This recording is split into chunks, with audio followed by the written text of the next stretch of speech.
I'm embarking on an epic adventure.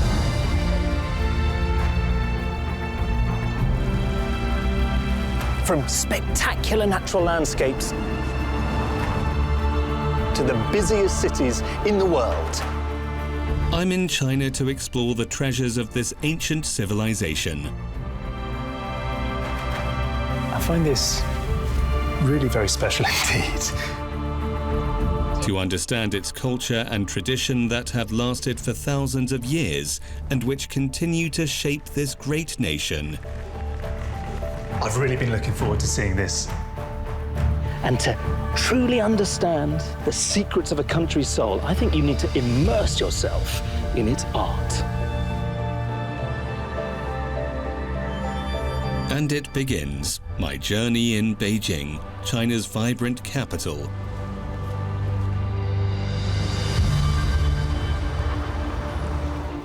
In this phase of my journey, I'm in Beijing to find out how an abundant supply of food can produce great art. Then I'll explore the riches of a lost civilization in the Yangtze River Delta and visit Hunan province, savoring the timeless elements of Chinese cuisine that have remained unchanged for millennia.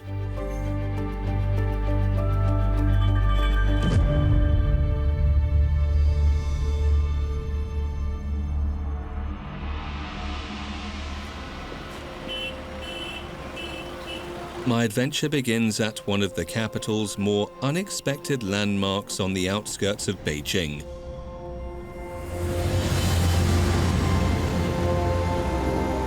Xinfa Di Agricultural Wholesale Market.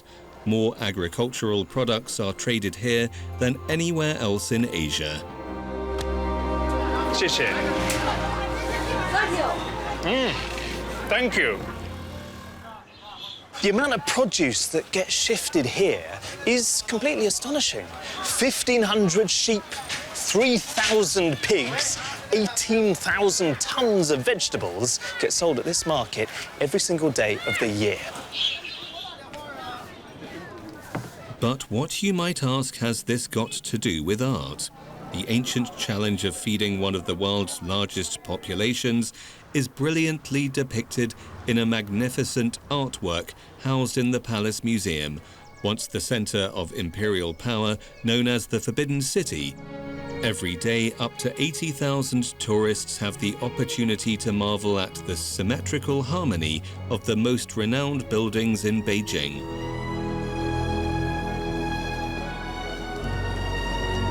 Inside the museum, staff are preparing a precious object for my exclusive private viewing.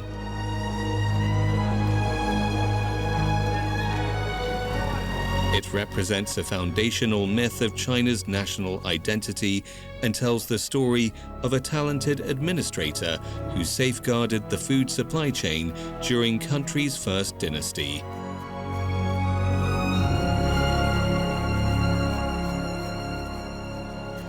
Every schoolchild in China today could still tell you the legend of Sage King Yu, this mythical ancient ruler who's associated with China's first dynasty and, somewhat surprisingly, is famous for protecting his tribe by preventing flooding. And that diligence, that concern for his people, was a shining example of good governance for many of China's historical rulers, including this 18th century Qianlong emperor, a connoisseur, great collector of Chinese art, who himself commissioned a spectacular sculpture in Yu's honor. During the time of China's last dynasty, the Qing, craftsmen spent more than 6 years carving this masterpiece from a single block of jade.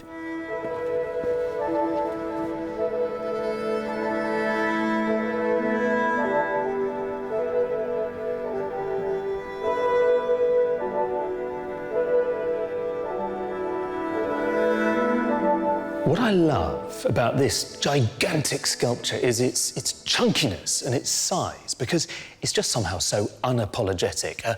A lumpy, bumpy, 5-ton leviathan of pale green stone that feels completely comfortable in its own skin of total epicness.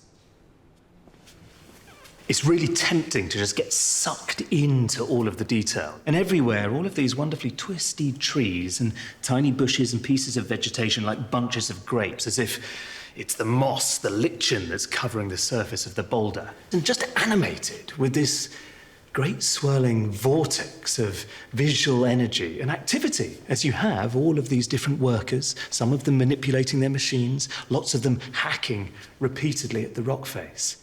But it isn't, of course, all chaos, because what binds everything together is a sense of human endeavour. This grand project that's binding together a community, a society.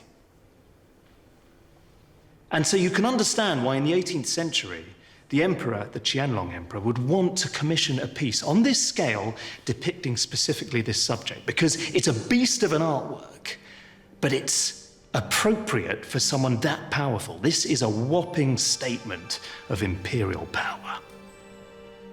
The population of the Qing dynasty was about 3 times that of the Ming dynasty, and this jade sculpture was created against the backdrop of a population explosion, and the hero, a brilliant civil engineer, protected his people's farmland from being swallowed up by floods.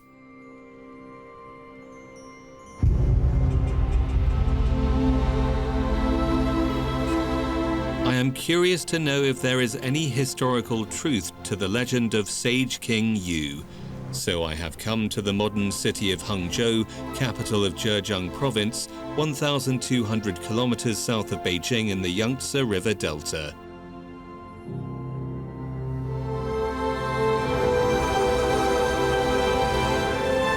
This region is known as the breadbasket of China, but annual floods have endangered lives here for thousands of years.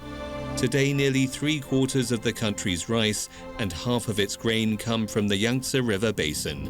In this region, archaeologists have recently discovered new evidence of a remarkable engineering achievement from the Neolithic period. This feat involved the mastery of water management, much like the legendary sage King Yu. To find out more, I am meeting Mr. Wang from Zhejiang Institute of Cultural Relics and Archaeology. He shows me the remnants of a mud brick dam network covering almost 100 square kilometers, stretching from the mountains to the Neolithic city of Liangzhu. This is believed to be the earliest flood control system in the world.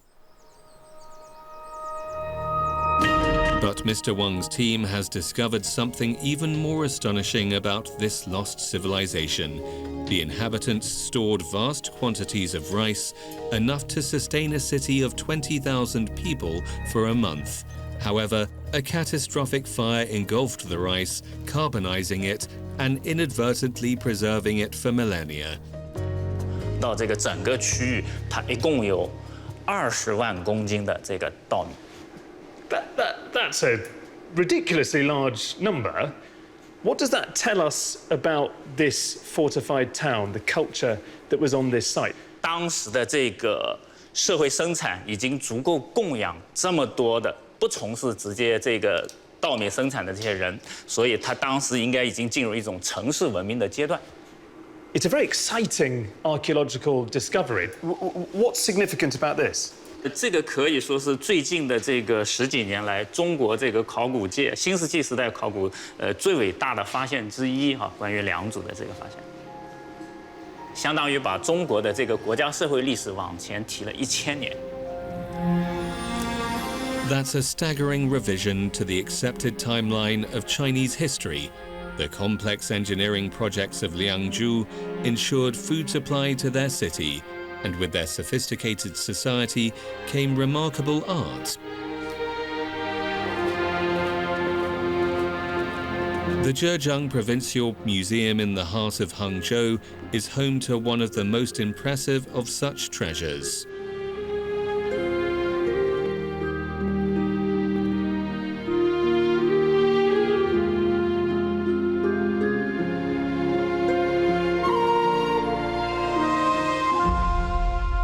The thing I find just so astonishing about this is it's not only ancient, it's Neolithic, and yet if you weren't familiar with it and were told it was carved at the start of the 20th century by, say, Brancusi or the brilliant British sculptor Jacob Epstein, you would believe it because It's so sleek, and it feels as though in places it's been machined. But there is, as a result, a sense of purity, a minimal quality which cannot fail to appeal to modern tastes. I keep thinking of just holding in my hands these few grains of blackened carbonized rice, and to be able to connect those with this is really astonishing. I hope Miss Gu, Associate Research Fellow from the museum, can tell me more about this artifact. I've read this lovely phrase about this piece. I think it's known as the King of Song, right? And I wonder what makes this one the most important song of them all. 这件玉琮是现在出土的玉琮中体量最大的，也是刻纹最精美的一件。这样以前这么精美的纹样，在其他的琮上是没有的，这是独一无二的一件。What's your sense of the possible meaning of this relationship between this distinctive man and this really odd, strange but powerful, fantastical beast? 有些人认为这个头戴羽冠的神人可能是巫师或者是王，他骑在一个神兽上。也有人认为其实它是一体的，就是上下两个是同一个构造，就相当于人面兽身这样一个结构。It seems to be about human mastery over the natural world, an assertion of a civilization and its power. 这当然非常可能，除了审美角度考虑，我觉得可能更多的是它作为一个当时最重要的一件玉琮，是代表了当时一种宗教和权力，应该是有非常至高无上的意义。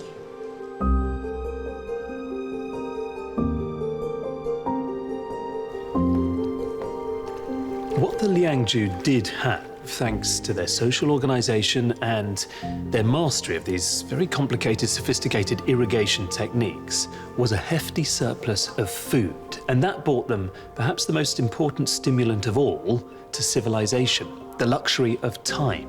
Because freed from the daily hand-to-mouth struggle for survival, the Liangju elite could become besotted with art.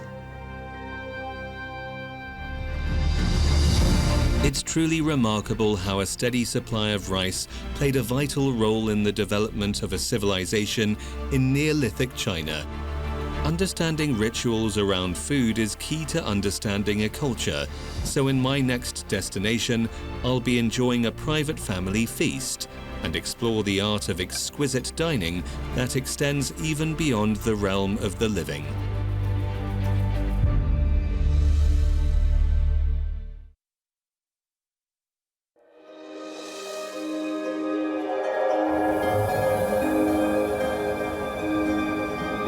I've been exploring the vital connection between ancient art and food in Chinese culture. I've come to the city of Changsha, the capital of Hunan province. The founding father of modern China, Mao Zedong, was born nearby and went to school here. It's also home to one of the 8 classic cuisines of Chinese cooking. Hunan cuisine is famous for its spicy flavor, fresh aromas, and deep color. Basically, lots of chilies.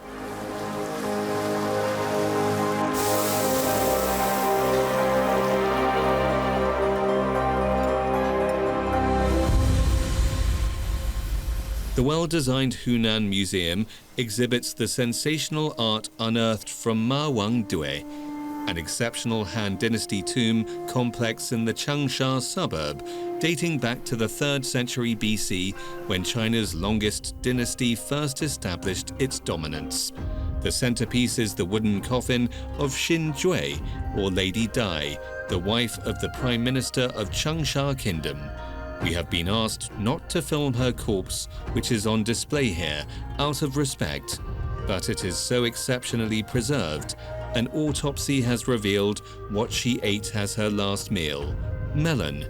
Archaeologists discovered exotic animal skeletons and precious silk textiles buried alongside her.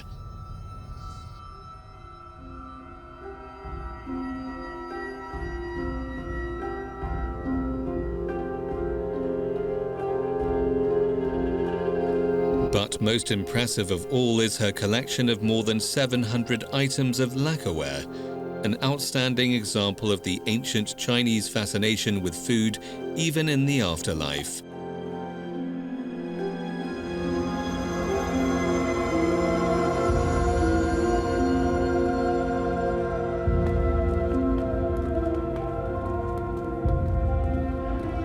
I'm very lucky to see these pieces out of their display cases with Professor Wu Yanjiao. 它这套餐具它是定做的，它大的漆器上面，它下面都有铭文，就是写的是大豪家，就是说他们家里定做的。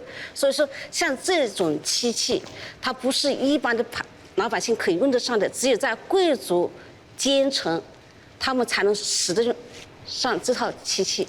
Why was it that lacquerware in ancient times among the aristocracy was prized so much and considered more valuable than, say, bronze objects? 只有贵族阶层才能享用这种比较精美的器具。那么这一件呢是比较特别的一个工艺，它整个的胎品它是夹柱胎。 像这些都是木胎，这个是夹柱胎。夹柱胎，它就是在胎模上用麻布一层一层的刷漆，形成这样的一个麻布胎。就是说，在当时汉代，这种漆器是最难做的，也是工艺最高级的。Is it fair to say that this actually belonged to Lady Di and that she used this set in life? 是的，这是她生前 使用过的一套餐具。汉代有一个规矩，就是人死后，他在地下还要享受人间的这种生活，所以就是他把生前的家搬到了地下，所以他在阴间还要继续享受他生前的这种生活。It's really remarkable to see this out of the case, on the table, and it's something that is so relatable for the modern world. I mean, it's a dinner set. You know, you can imagine sitting at home having dinner on your knees, watching the television, and here's something which is more than 2,000 years old, and it feels like, minus the TV, a similar thing. Lady Di's tomb also contained a remarkably well-preserved list of food written on hundreds of bamboo slips.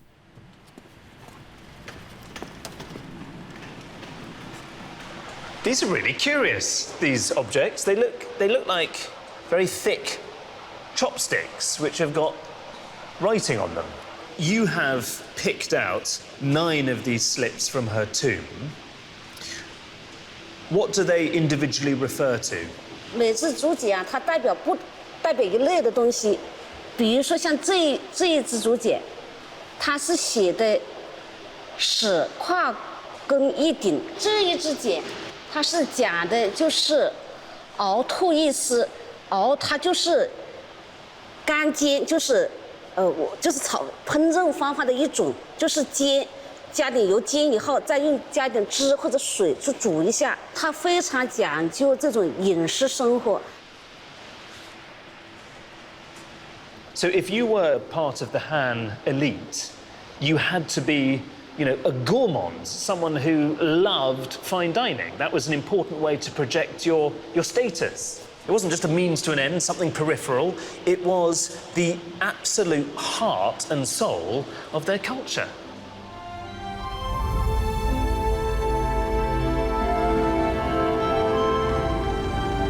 Immersing myself in the details of Lady Di's feast in the tomb has made me feel quite hungry. So what better place to head to than what has been officially recognized as the biggest Chinese restaurant in the world, which happens to be here in Changsha. The West Lake restaurant has the capacity of 4,500 diners. I want to see for myself how modern family etiquette in China revolves around food.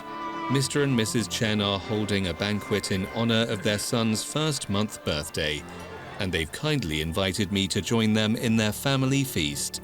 On occasions like this, it's customary to eat red eggs, a symbol of good luck. Do I crack it? Yeah? There we go, and peel the egg. If you have it, you will very lucky. It's good luck if I eat this egg. Yes, good lucky. Excellent. No other special occasion. I mean, the amazing thing is, I mean, it's a boiled egg, but it's been really prettily decorated. That's what makes it special. 他说其实吃起来跟水煮蛋也差不多嘛。一样的，都是 Have you got a favourite dish? 鸭，口味鸭。 The duck. Oh yeah. Great. What's inside? Oh, it's full of meat. 他说里面都是肉啊。就有点像夹心面包嘛。 It's like 那咱自个的。 I am lucky to share this special day for the Chen family. It reminds me of the important role that food plays in bringing Chinese families together. Above all, I am amazed at how food serves as an incredible prism, allowing us to catch a glimpse of China's enduring sense of continuity throughout history. Donuts, please. Yeah, thanks. I find it so revealing that in ancient China, the characters for nation were soil and grain. And as I'm discovering, food, it remains integral to Chinese society today. It's the glue, the sticky rice, if you like, that binds together social occasions, high days and holidays, religious rituals, family encounters. It seals business deals. It marks marriages. In China, food isn't just something you eat. It's a mode of expression, a means of communication, an art form, really, as sophisticated as any other.